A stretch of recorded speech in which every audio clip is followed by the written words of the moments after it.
Brion grego no micro-ondas em 35 minutos. Ervas e limão. Abobrinha, batata, berinjela, cebola roxa, tomate, alho, azeite, purê de tomate, orégano, sal e pimenta, salsinha, endro, limão. Fatie os legumes. Junte alho, orégano, tomilho, sal, pimenta. Misture com azeite. Espalhe na travessa. Despeje purê com água.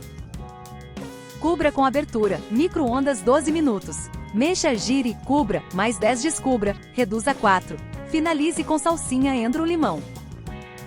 Olha isso! Receita completa no nosso canal do YouTube. Link na descrição. Se inscreva!